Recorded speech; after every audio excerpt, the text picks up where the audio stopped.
Hello guys, welcome back to our channel.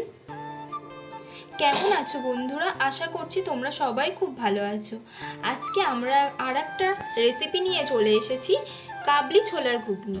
আমরা normal ঘুগনির মতন করেই করব। আমরা এখানে আলু কেটে নিয়েছি, টমেটো নিয়ে নিয়েছি, পেঁয়াজ কুচি নিয়ে নিয়েছি, আর ওখানে দুটো লঙ্কাকে চিড়ে নিয়েছি, আর এখানে আদা রসুন পেস্ট নিয়ে নিয়েছি।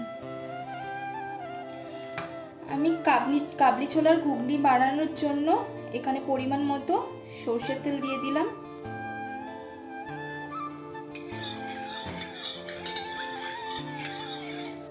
আমাদের এখানে কড়াইয়ের তেলটা গরম হয়ে গেছে। এবার আমি কাটা আলুগুলো ভাজার জন্য দিয়ে দেবো।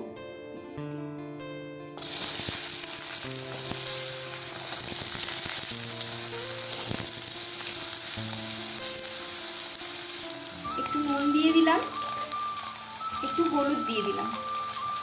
এবারে নাড়াচাড়া করে ভেজে নেব। আমি এখানে আলুগুলো হালকা লাল লাল করে ভেজে নিয়েছি। এবার আমি আলুগুলোকে তুলে নেব।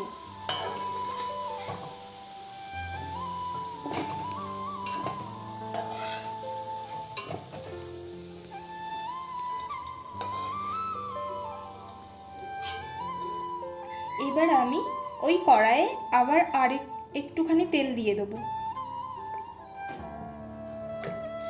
এখানে আমি ফোড়নের জন্য একটা তেজপাতাকে দুভাগ করে দিয়ে দিলাম তেলে, আর দুটো লঙ্কা, শুকনো লঙ্কা আমি চিড়ে দিয়ে দিলাম, আর পরিমাণ মতো গোটা জিরে দিয়ে দিলাম। এবার ভালো করে নাড়াচাড়া করে নেব। এবার আমি পেঁয়াজ দিয়ে দিলাম। আমি এখানে পেঁয়াজ হালকা লাল লাল করে ভেজে নিয়েছি। এবার আদা রসুনের পেস্টটা দিয়ে দিলাম। এবার একসাথে নাড়াচাড়া করে নেব।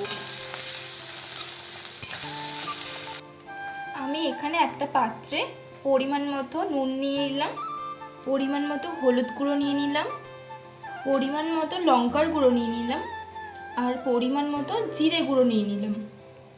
এবারে আমি এই মশলাগুলোকে একটু জল দিয়ে গুলিয়ে নেব।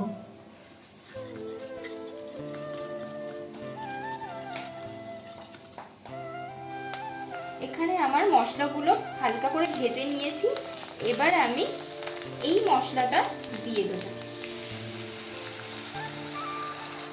এবার ভালো করে নাড়াচাড়া করে কষিয়ে নেব।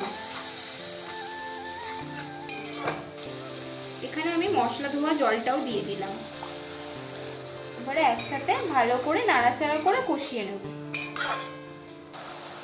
এবার আমি টমেটো কুচি দিয়ে দিলাম, আর লঙ্কা কুচি দুটো দিয়ে দিলাম। এবারে আবার নাড়াচাড়া করে নেব।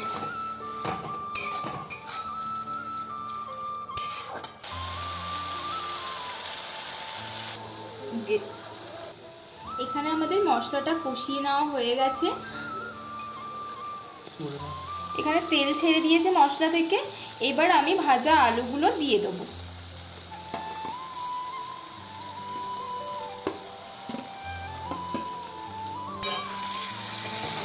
এবার একসাথে কষিয়ে নেব আলুটাকে দিয়ে।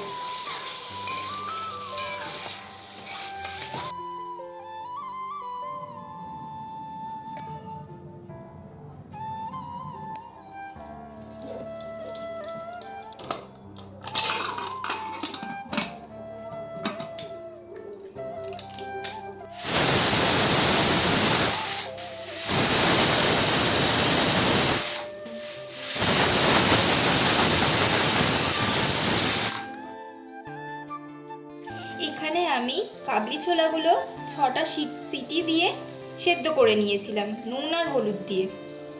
এবার আমি কাবলি ছোলা সেদ্ধগুলো জল সমেত দিয়ে দিলাম। এবার আমি নাড়াচাড়া করে নিলাম। আমি 3 মিনিটের জন্য ঢাকা দিয়ে দেব।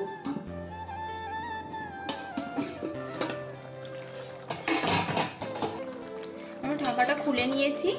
এবারে দেখি আমাদের কাবলি ছোলা হলো না,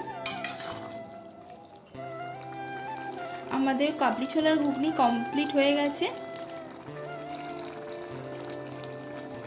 আমি একটা ভাজা মশলা করে নিয়েছিলাম, ভাজা মশলাটা এবার দিয়ে দেবো। এবারে নাড়াচাড়া করে দেবো। আমাদের কাবলি ছোলার ঘুগনি কমপ্লিট।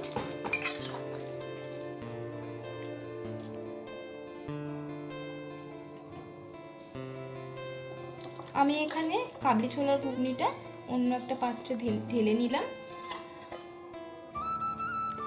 আমাদের এই রেসিপিটি রুটি বা গরম পরোটা বা গরম লুচির সাথে পরিবেশন করতে পারবো। আমাদের এই রেসিপিটি ভালো লাগলে সবাই একটা লাইক, কমেন্ট আর শেয়ার করে দেবেন আমাদের রেসিপিটি। আর আমাদের চ্যানেলটা সাবস্ক্রাইব করে দেবেন আর আমাদের পাশে থাকবেন। সবাই সুস্থ থাকবেন, ভালো থাকবেন। ধন্যবাদ।